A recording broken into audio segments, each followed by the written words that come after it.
En el nombre de Jesús. Amén. ¿Cuántos están contentos?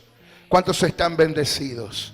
Muy bien, gracias a Dios. Mire, mañana lunes, 3 de la tarde, nosotros vamos a tener un tiempo especial de oración y de ayuno en este lugar. Amén. Y quisiéramos que usted pueda venir, participar de este ayuno que es importante por la familia y por destrave total. ¿Cuántos dan gracias a Dios? Muy bien, vamos a la palabra del Señor. Aquellos que han traído Biblia, yo les invito a abrir su Biblia en el libro de Proverbios, capítulo 17. Capítulo 17 y verso 3 de Proverbios.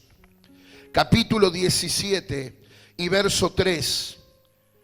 Y vamos a leer esta palabra en el nombre del Padre, del Hijo y del Espíritu Santo. Amén. Ya todos tienen su Biblia, entonces. Proverbios 17, verso 3 dice: el crisol para la plata y la hornaza para el horno, pero Jehová prueba los corazones. Diga conmigo, pero Jehová prueba los corazones. Dele un aplauso bien fuerte al Señor. Aleluya. Gloria al nombre de Jesús. Muchas veces cuando pasamos por luchas, problemas y dificultades, nos hacemos dos preguntas. La primera de las preguntas es: ¿por qué a mí? ¿Por qué me pasa esto? ¿Por qué estoy pasando por esta dificultad o por este problema? Si yo soy una persona honrada, soy una persona buena, soy una persona justa, soy una persona que ama a Dios, soy una persona que viene a la iglesia, que da sus diezmos con obediencia, sus ofrendas con alegría, soy una persona de extender la mano, no entiendo por qué me pasa esto a mí. Y la segunda pregunta que nos hacemos cuando estamos pasando por desiertos, por dificultades, por problemas, es: ¿por qué Dios nos ha dejado? O si esta prueba ¿es de Dios o es del diablo? ¿Sí o no? Nos preguntamos muy a menudo, ¿esta prueba viene de Dios o viene del diablo? Porque usted tiene que saber que podemos ser probados de tres maneras diferentes o distintas. Primero, podemos ser probados por el enemigo, por el tentador. Amén. Un ejemplo de eso lo tenemos en Pedro. Pedro fue pedido para ser zarandeado, como a trigo. La Biblia dice que Jesús le dijo: Pedro, Pedro, Satanás me ha pedido para zarandearte como a trigo, pero yo he rogado para que tu fe no falte, ¿verdad? Fue Satanás quien probó a Pedro. Otro de los ejemplos que tenemos en la Biblia es el caso de Job, ¿verdad? El libro que lleva su nombre, en el capítulo 1 nos habla de un tentador, de un enemigo llamado Diablo y Satanás, que tuvo la desfachatez de presentarse delante del trono mismo de Dios, y ahí pidió permiso delante de Dios para tocar al siervo Job. Satanás le dijo: Él te honra, Él te alaba, Él te es fiel porque está lleno de bendiciones materiales, pero déjame tocar su carne a ver si no blasfema de ti en tu misma presencia. Fue el diablo, el tentador, entonces, el que tocó la vida de Job. Siempre que la tentación viene del enemigo, tiene como propósito frenar tu avance, frenar tu asignación, frenar tu relación con Dios, que tú no crezcas, que tú no avances, que tú no alcances el propósito que Dios tiene para tu vida, que tú pierdas la fe y que tú reniegues de Dios. Cuando una prueba viene de parte del enemigo, el resultado es que la persona reniega de Dios, ¿verdad? Esa persona se aleja de la iglesia, esa persona se aleja de la fe, esa persona se aleja de la búsqueda, porque la prueba del enemigo tiene como horizonte o tiene como resultado final eso, que la persona pierda la fe, que no alcance todos los propósitos y las bendiciones que Dios tenía asignada para esa persona. Piense, por ejemplo, en el caso de Pedro, ¿verdad? Pedro fue el apóstol, el discípulo del Señor que introdujo el primer y gran avivamiento de la historia de la iglesia. Años más tarde de recibir esta palabra, Pedro estaba en Pentecostés reunido con unos 120 en el aposento alto, y dice que cuando vino el Espíritu Santo, él se paró y empezó a predicar y a hablar de Jesús con denuedo, y aquel día se añadieron más de 3.000 personas a la iglesia y fueron bautizados y perseveraban en la doctrina, perseveraban en la comunión unos con otros. Amén. Es indudable que Satanás quiso probar, quiso tentar, quiso destruir a Pedro con anticipación, porque de alguna manera Satanás intuía que Dios tenía propósitos elevados, grandes con Pedro. Entonces Satanás quería frenar esa obra del Espíritu Santo de Dios. ¿Cuántos van entendiendo? Muchas de las pruebas, de los desiertos, de las dificultades y de los problemas, entonces vienen por causa de Satanás. Él quiere que tú no alcances tu asignación, que pierdas la fe y que reniegues. Pero también podemos ser tentados o podemos ser probados por el mundo, por la circunstancia. Un ejemplo de esto en la Biblia lo tenemos en Lot.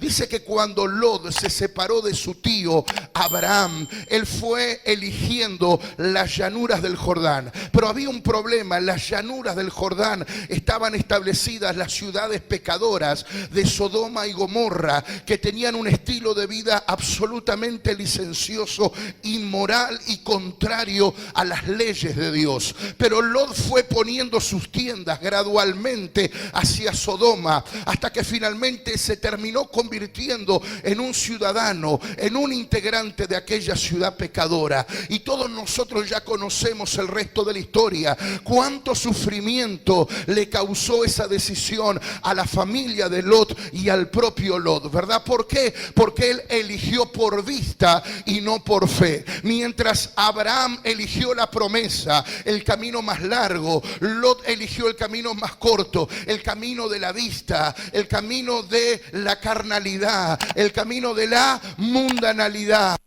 El camino de elegir por vista. Elegir por vista significa dejarnos llevar por el mundo, por lo que el mundo nos ofrece, por lo que el mundo nos da, por lo que el mundo puede entregarle a nuestra vida, ¿sí o no? Por eso Jesús dijo: no améis el mundo, porque el mundo pasa. El mundo y sus placeres un día van a pasar. Nosotros no podemos hacer tesoro en las cosas de la tierra. Tenemos que hacer tesoros en el cielo, donde el ladrón y la polilla no corrompen, donde está nuestra asignación, donde está nuestro futuro, donde está nuestra vida eterna. Aleluya, gloria al nombre de Jesús. Por supuesto que el mundo prueba. Y muchas veces nuestra parte carnal, nuestra parte débil, busca los placeres del mundo, ¿verdad? No vayas a la iglesia, quédate en casa. Si total podés ir otro día, quédate mirando la televisión, salí con los amigos, toma una cervecita que no te va a hacer nada, tomate unos vinos, total el pastor no se va a enterar, Dios no se va a enojar porque te tomes unos vinos. Gastate la plata con los amigos un fin de semana, salí de parranda, descuidá tu responsabilidad y tus hijos y viví la vida. Total, la vida es una sola, ¿verdad? La palabra de Dios nos dice que el mundo es atractivo. ¿Cuántos sabían eso? El mundo es atractivo. El mundo apunta a tu carne, el mundo apunta a tus ojos, el mundo apunta a tu corazón. Y siempre que uno es tentado, probado por el mundo, lo que busca Satanás es que usted alimente la carne, pero no alimente el espíritu, ¿sí o no? ¿Y cuántos creyentes hay que comenzaron por el espíritu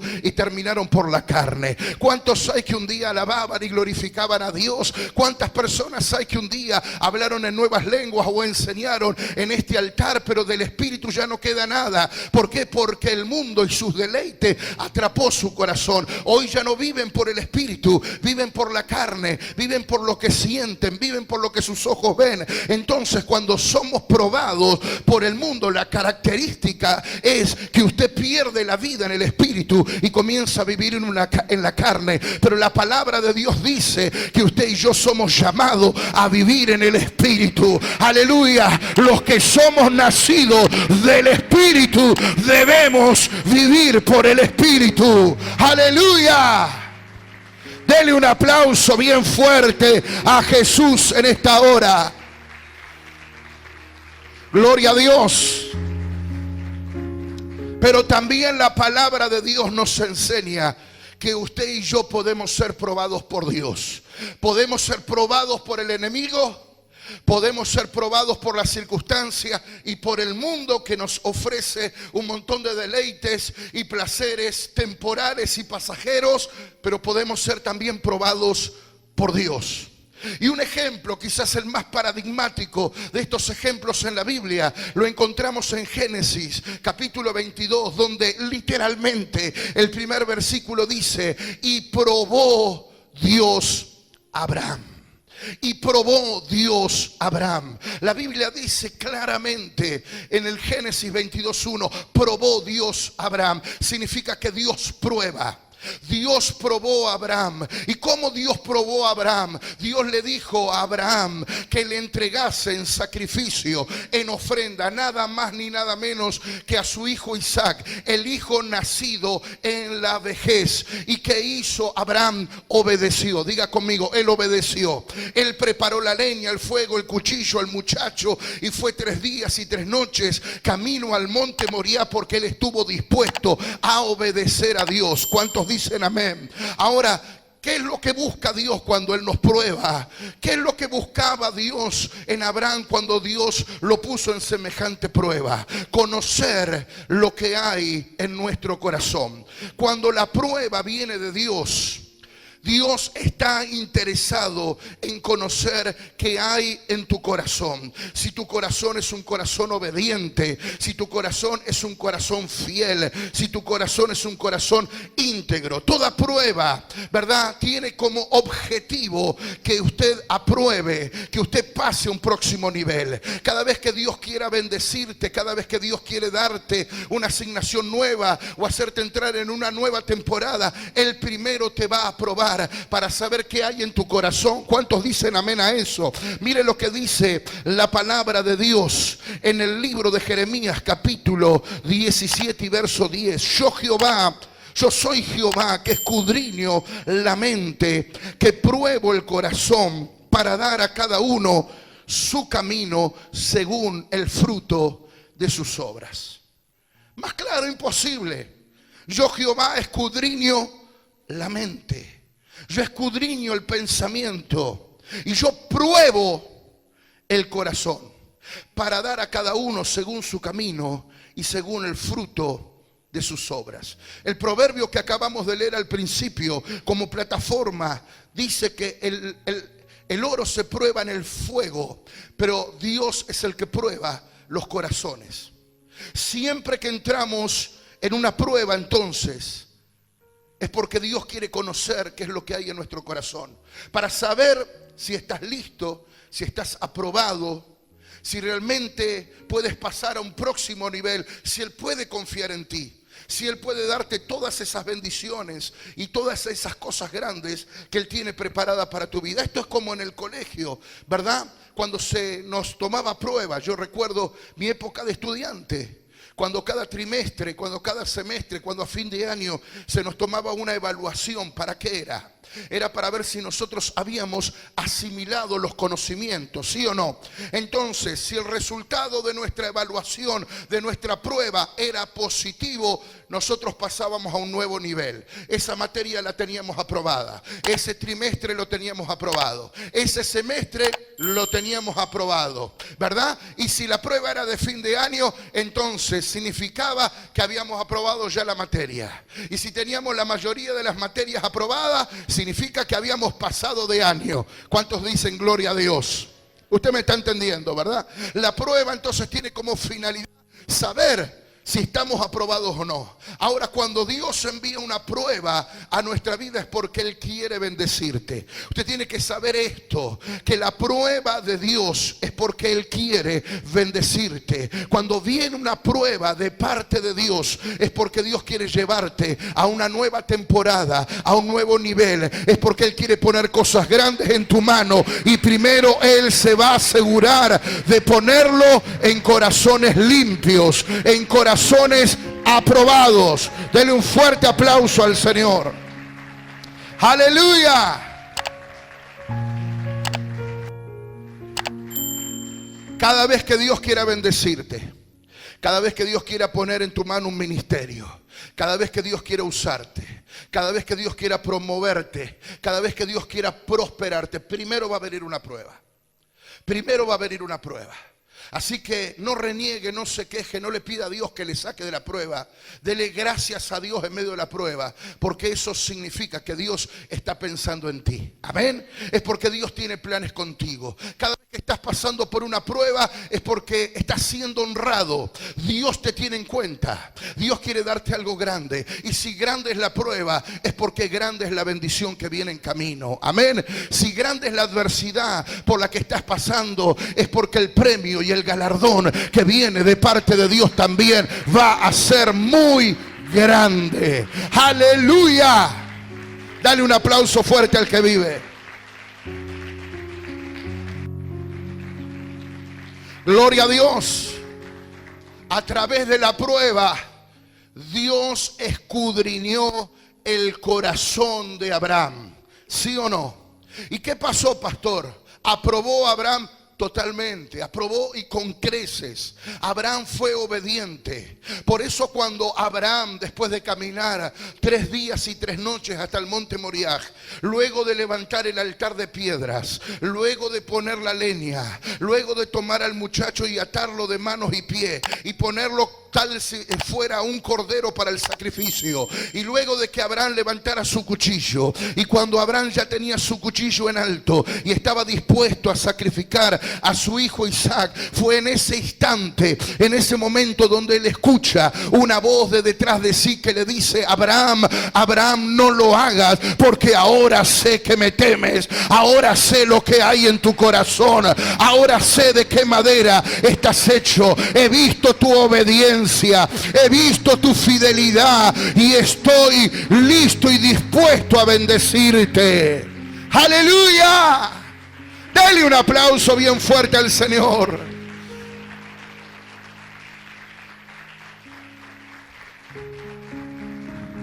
Escuche bien. Y fue detrás de esa prueba que vino palabra de Dios a Abraham.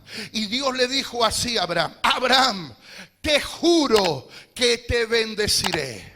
Te juro que te bendeciré. Y preste atención a esto, porque no es un dato menor. Dios no le estaba prometiendo, Dios no le estaba dando una palabra profética. Dios estaba jurando. Dios mismo, el autor de la vida, el creador de los cielos y de la tierra, estaba jurando. Y dice el autor de Hebreos en la Biblia que cuando Dios juró, no encontrando nada superior a sí mismo, Él está jurando por sí mismo y por su trono.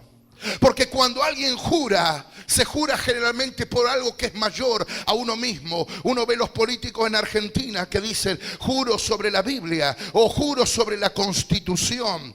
Generalmente se jura sobre algo que es superior, algo que nos trasciende, algo que es más elevado. Pero piensen esto: cuando Dios juró, ¿por qué iba a jurar? ¿Qué necesidad tenía Dios de jurar? ¿Y qué cosa más grande que Dios para jurar? Cuando Él jura, Él está diciendo en definitiva: Abraham, que yo deje de ser Dios, que yo deje de ser Dios, que yo deje de estar en mi trono si yo no cumplo esta palabra que te estoy soltando en este día. Abraham, te juro que te bendeciré y de tus lomos van a salir naciones, reyes, tribus. Te multiplicaré y haré que tu descendencia sea tan grande como las estrellas del cielo, tan numerosas como las estrellas del cielo e innumerables como la arena del mar. Te juro, Abraham, que te bendeciré. Aleluya. Pero ¿por qué Dios interpuso ese juramento? Jugándose por su honor, su nombre y su propio trono. Porque Dios vio el corazón de Abraham. Amén. En medio de la prueba, Cuando Dios comenzó a escudriñar el corazón de Abraham, Dios vio que él era obediente, que él era fiel y que él estaba dispuesto a cumplir con Dios, que Dios estaba ocupando el primer lugar en su corazón. ¿Cuántos dicen amén a eso? Cada vez que estás en una prueba, Dios está escudriñando tu corazón.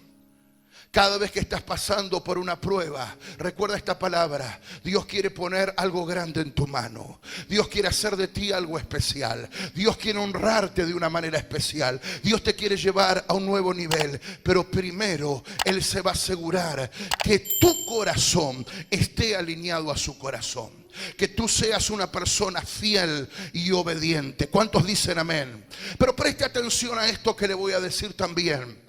No solo Dios nos prueba a través de los problemas y dificultades, Dios también nos prueba en nuestras bendiciones. Porque cada vez que Dios te bendice, cada vez que Dios pone algo en tu mano, también Dios está probando tu corazón. También Dios está escudriñando tu corazón. Nos prueba la adversidad, pero también nos prueba la bendición. Hay gente, hermanos queridos, que quizás ha pasado la prueba de la adversidad, pero que cuando son bendecidos se olvidan del bendecidor. Se olvidan de aquel que los promovió. Se olvidan de aquel que les dio esa bendición material. Cuando digo Dios te puede bendecir, obviamente que la Biblia dice que de Jehová es la tierra y su plenitud, los habitantes y todo lo que en ella hay. Toda bendición, toda dádiva y todo don perfecto, dice la Biblia, proviene de Dios. Amén. Las bendiciones, lo que usted tiene, lo que usted va a tener, lo que usted es, lo que usted logró, es gracias a Dios. Levante su mirada al cielo y diga: es gracias a Dios. La familia, los hijos, el auto, la casa, el trabajo, la vida, la salud, todo lo que usted tiene es gracias a Dios. De Dios proviene toda dádiva, todo don perfecto, toda bendición. El hombre nada puede recibir si no le es dado de arriba, dice la palabra.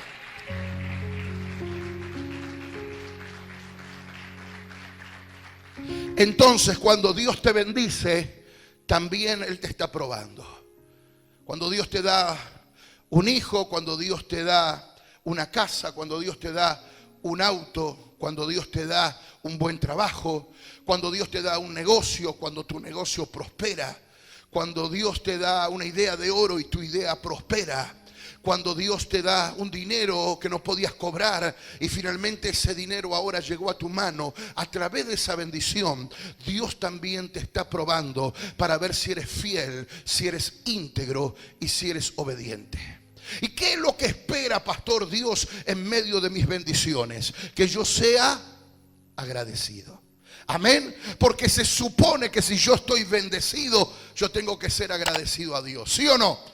Si yo soy bendecido por Dios, se supone que yo tengo que bendecir a Dios, agradecer a Dios. Cuando Dios te bendice es para que tú seas más agradecido, ¿sí o no? Para que tú puedas honrar al bendecidor. Pero ¿qué es lo que pasa en este tiempo? ¿Qué es lo que pasa en esta temporada? Muchas personas se aferran más a la bendición que al Dios que los bendice.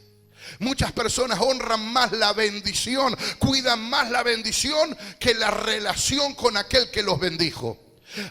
Se supone que tú tienes que servir más a Dios, que si Dios te da más, tú tienes que honrar más al Señor. Si Dios te ha bendecido, entonces ¿qué es lo que Dios espera de ti ahora? Que congregues más, que honres más a Dios, que sirvas más a Dios. ¿Estás contento? ¿Estás feliz? Dios te ha bendecido. Bueno, ahora agradecerle a Dios, a honrar, a predicarle a otros de su palabra, a sembrar más. Tu ofrenda va a ser más generosa. Tu diezmo va a ser mucho más correcto delante de Dios. Vas a darle tiempo a Dios. Pero la realidad nos demuestra que hay mucha gente bendecida por Dios que hacen todo lo contrario. En vez de servir más, sirven menos. En vez de dar más, dan menos. En vez de honrar más a Dios, ahora que están bendecidos, honran menos a Dios. ¿Por qué? Porque la persona dice así: pastor, es que yo estoy tan bendecido ahora que ya no tengo tiempo para ir a la iglesia. Tengo tanto trabajo. Y ahora que pude por fin comprar un auto, ahora sí lo voy a disfrutar y me voy a ir para acá y para allá y para allá y no sé si voy a poder congregar como antes. Ahora que Dios me ha dado un hijo y bueno, es pequeño, tengo que estar en casa, yo no sé si voy a poder servir a Dios como antes. ¿Sí o no? Hay personas que en su bendición no honran a Dios, sino que honran más la bendición que al bendecidor. Un ejemplo de esto en la Biblia lo tenemos en la historia del rey Ezequías. La palabra de Dios nos dice que Ezequías, rey de Judá, fue bendecido por el Señor. Muchos de ustedes conocen la historia de este rey porque hemos hablado y predicado acerca de él en varias oportunidades. Dice que él fue fiel a Dios, fue obediente y fiel a Dios en medio de la adversidad. Un día el rey Senaquerib, rey de los asirios, le declara la guerra, sabiéndose Ezequías inferior y que no había posibilidad humana militarmente de enfrentar al rey de los asirios. Él se pone de acuerdo con el profeta Isaías y van al templo y ponen las cartas de amenazas, los escritos que enviaban los enemigos contra Israel, y ellos doblaron rodillas y oraron a Dios y le dijeron: Señor, en nosotros no hay fuerza para enfrentar a estos enemigos. Señor, socórrenos. Señor, ayúdanos. El rey buscó a Dios. Él no levantó bandera de rendición, ni salió a esperar ayuda en los brujos, los curanderos, ni tampoco hizo alianza con naciones paganas como se hacían alianzas en aquel tiempo. Él recurrió a Dios. Significa que en su prueba, en su dificultad, él fue fiel a Dios. Él hizo lo correcto. Él buscó a quien tenía que buscar. Él invocó a quien tenía que invocar. Él se puso de acuerdo con el profeta. Oraron, y cuando terminaron su oración en el templo, ¿verdad? Yo no sé cuántas horas estuvieron orando, pero cuando ellos se paran con la certeza de que Dios ya había escuchado esa oración, mientras caminaban hacia afuera, vino una palabra de Dios al profeta y Dios le dijo: dile a mi siervo Ezequías que yo le voy a dar la victoria, porque yo esta noche voy a mandar un ángel al campamento enemigo y no va a quedar uno de ellos, y el que quede en pie va a huir despavorido de delante de mi pueblo. Apláudale bien fuerte a la palabra de Dios. Aleluya. Gloria al nombre de Jesús. Años más tarde, el rey enferma gravemente y otra vez Dios vuelve a hablarle a través del profeta, y el profeta le dice así al rey Ezequías: así dice Jehová, ordena tu casa, porque de cierto morirás y no vivirás. ¿Qué es lo que hace en ese momento el rey Ezequías? Otra vez recurre al poder de la fe, al poder de la oración. Dice que él va otra vez al templo y poniendo su rostro contra la pared, él ora delante de Dios, implorando misericordia. Y le dice: Señor, necesito algunos añitos más. Yo no sé el contenido de la oración, pero me lo puedo imaginar. Él le habrá dicho: Señor, quiero ver a mis hijos casados, quiero ver a mis nietos, quiero terminar algunas obras de gobierno, quiero terminar con aquello que empecé, quiero ver determinado sueño cumplido o alcanzado. Y después sí, Señor, después voy a cerrar los ojos tranquilos. Fue tal la oración que hizo el rey Ezequías que tocó el corazón de Dios, e inmediatamente el profeta vino con palabra otra vez a su vida y le dijo: así dice el Señor, yo he oído tu oración y visto tus lágrimas. He aquí, yo te añado 15 años más de vida. Y en esos años te voy a prosperar, te voy a promover, te voy a levantar, te voy a engrandecer en las naciones. Preste atención. Significa que el rey fue fiel en medio de la prueba. Cuando se levantó la guerra, él mantuvo su corazón confiado en Dios. Cuando se levantó la enfermedad y la noticia era la peor y la más triste: vas a morir, él mantuvo su integridad, su fidelidad y su fe en Dios. Él no renegó, sino que oró y habló con Dios como quien un hijo habla con su padre. Pero escuche bien esto que le voy a decir, porque esto es importante. Dice que en esos 15 años Dios lo prosperó de manera gloriosa, de manera tremenda, al punto que él edificó casas para sus tesoros y los tesoros de la nación, galpones tan grandes como este espacio, pero varios para acumular el oro, la plata, las riquezas, las especias, los granos, todo lo que en esos años él pudo lograr y conquistar. A tal punto que la fama de Ezequías comenzó a traspasar las fronteras y las naciones vecinas y de otros reinos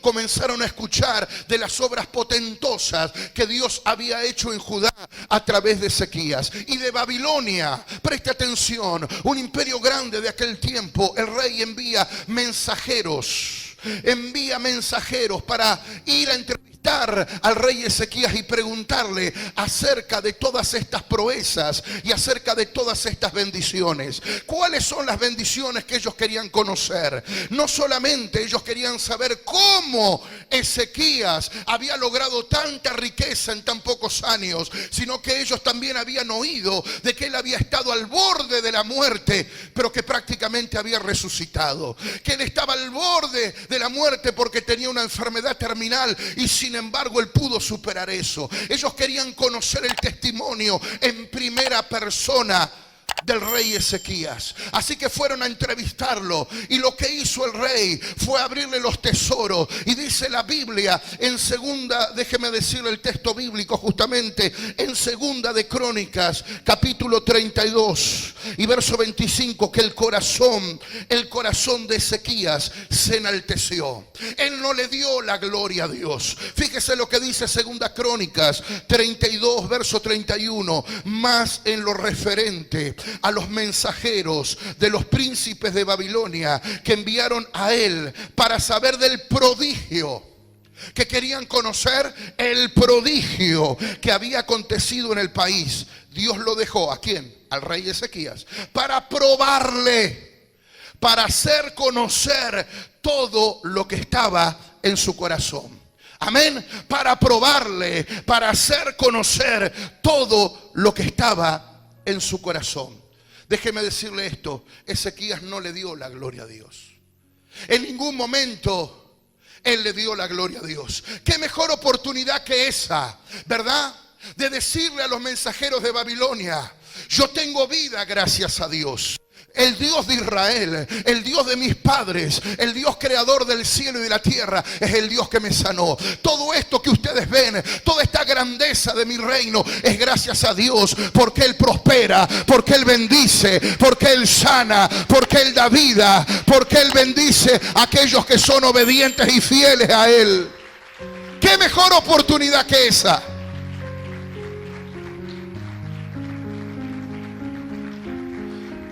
Sin embargo, la Biblia dice que el corazón de Ezequías se enalteció. ¿Qué significa? Que él estaba orgulloso, pero no de Dios, de sí mismo. Él no le dio la gloria a Dios, él no testificó. Él no le dijo a aquella gente: vayan y cuéntenle del Dios grande, del Dios poderoso al cual yo sirvo. Él se adjudicó la fama, el orgullo, la gloria de lo conquistado y lo conseguido a sí mismo. Se llenó de orgullo su corazón.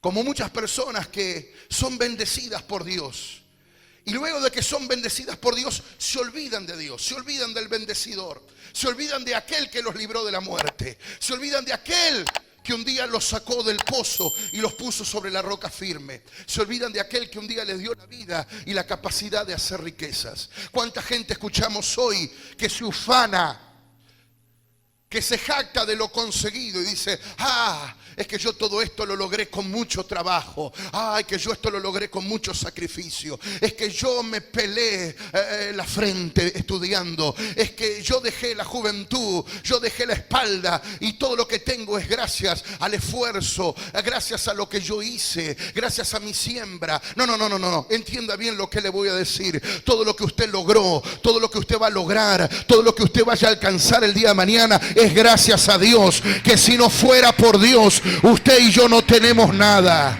Todo lo recibido es gracias a Dios.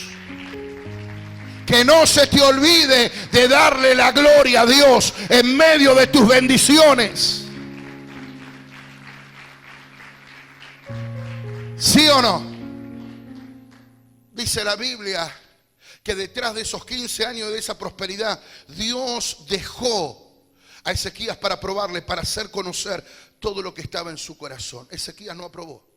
Fue fiel en las dificultades, pero no fue fiel en las bendiciones. Cuando fue bendecido, en vez de testificar y darle la gloria a Dios y mantenerse íntegro a Dios, honrando a Dios, sirviendo a Dios, hablando de Dios, poniendo las riquezas en pro de la obra de Dios, él se enalteció. Ahora, cuando, escuche bien, y Dios lo tuvo que cortar, dijo: hasta acá llegaste, se terminó, no pasaste la prueba. Ya no te voy a bendecir más. Ya no va a haber una tercera oportunidad. Hubo una segunda, pero no va a haber una tercera. Porque escuche bien lo que le voy a decir. Cuando tu bendición interfiere en tu relación con Dios, Dios te la va a quitar. Si tu bendición interfiere con tu relación con Dios, Dios te va a quitar esa bendición. Porque a Dios le interesa más la relación que tu bendición. ¿Cuántos me están entendiendo? A Dios le interesa más tu corazón que lo material. Dios te da porque te quiere bendecir. Dios te da porque te ama. Dios te da porque quiere que en este mundo te vaya bien. Pero si tus bendiciones van a interferir con tu relación con Dios, en tu ministerio, entonces ten por cierto que más tarde o más temprano Dios te va a sacar esa bendición. Hay gente que pide por trabajo y cuando Dios le da trabajo, si te he visto no me acuerdo. Se olvidaron del bendecidor. ¿Qué es lo que va a pasar con esa persona? Si esa persona es inteligente, se va a dar cuenta que Dios le va a sacar ese trabajo, porque eso está interfiriendo en su relación con Dios. Y si esa persona no se humilla, Dios le va a dejar ese trabajo, pero ese trabajo va a ser su ruina y su pérdida, como pasó con Ezequías. Lo mejor que te puede pasar muchas veces es que Dios te saque algunas bendiciones para que no te olvides de que Dios tiene que ser lo primero en tu corazón. ¿Cuántos dicen amén? Denle un aplauso al Señor si quiere, claro. Aleluya.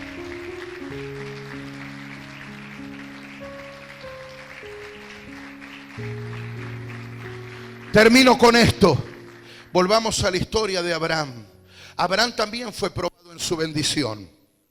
Abraham fue también probado en su bendición. ¿Qué era Isaac para Abraham? Su bendición, ¿sí o no? ¿Qué era? Su bendición. El hijo obtenido en la vejez era lo más importante para Abraham. Lo más precioso que Abraham tenía. Su hijo. Tantos años esperando una promesa. 25 años esperando una promesa. Cuando ya había perdido toda esperanza y estaba a punto de heredarle un esclavo, Dios le da un hijo y esa es su bendición. Y estaba chocho, estaba feliz Abraham con su bendición. Pero Dios dice: yo voy a probar a Abraham, a ver si yo sigo siendo el número uno en su corazón, o acaso ya me desplazó del trono de su vida. Entonces Dios habla con Abraham y le dice así: quiero que me entregues a tu hijo Isaac. Escuche bien esto: el que tanto amas. Y ahí está el secreto de la prueba. Dios le dice: quiero que me entregues a Isaac, tu hijo, el que tanto amas. Ahí estaba el secreto. Y yo creo que Abraham le habrá prestado atención a esas palabras. Y se dio cuenta que Dios lo estaba probando en su corazón. Lo que estaba probando en definitiva Dios es: ¿estás amando más a tu Isaac? ¿Estás amando más a tu hijo que a mí? Si la cosa es así, la cosa va mal. Voy a tener que sacarte la bendición. Obvio que, escuche bien lo que le voy a decir, de ninguna manera se le pasó a Dios por la cabeza darle muerte al muchacho, porque Dios no es un Dios que vaya a quitarle la vida a nadie. Lo que Dios quería era sacar a Isaac del corazón de Abraham. Que Dios siguiese siendo la persona más importante y el número uno en su corazón. Cuando Dios te pide tu Isaac, cuando Dios te pide que renuncies a algo, cuando Dios te pide una entrega importante, cuando Dios te pide una obediencia más allá de tu entendimiento y de tu comprensión, es porque Dios está probando tu corazón. Está escudriñando tu corazón para saber si Él todavía sigue siendo el número uno. Y Abraham aprobó porque Abraham estuvo dispuesto a darle a Dios lo que más amaba. Yo no sé cuál es la prueba que usted está pasando. Quizás la prueba que hoy te toca pasar es una prueba de problemas, de dificultades y de desiertos. ¿Cómo salir victorioso de esa prueba? Demuéstrale a Dios que tu corazón es un corazón obediente, que tu corazón es un corazón fiel. No reniegues de Dios en medio de tu prueba. No reniegues de Dios en medio de tu adversidad. Que Dios te pueda ver y oír alabándole en medio de la dificultad y del problema. Que tu corazón siga siendo ese corazón de niño confiado en sus promesas, en su palabra y en sus bendiciones. En medio de tu prueba, mantén el corazón fiel y obediente. Y si está siendo probado en tus bendiciones, porque puede ocurrir eso, que Dios te esté dando una temporada de aciertos, de alegrías, de bendiciones. ¡Ah, qué lindo! Ahora me llevo bien con mi marido, ahora me llevo bien con mi hijo, ahora tengo todos los nietos cerca, ahora por fin el auto, ahora por fin la economía me floreció, ahora por fin me llamaron de la municipalidad, ahora por fin la política me acomodó, ahora estoy bendecido. Recuerda que Dios te está mirando, que Dios está escudriñando tu corazón y que Él está queriendo saber también si en medio de tus bendiciones Él sigue siendo lo más importante y el número uno. ¿Qué es lo que tú tienes que hacer? Si tú pruebas por causa de la bendición, dale a Dios lo que Dios está esperando de ti. Hónralo, bendícelo y está dispuesto. Tú tienes que estar dispuesto a darle a Dios todo lo que Él te pida. ¡Aleluya! Mi alma te alaba, Jesús. ¿Cuántos dan gracias a Dios? Póngase de pie, por favor.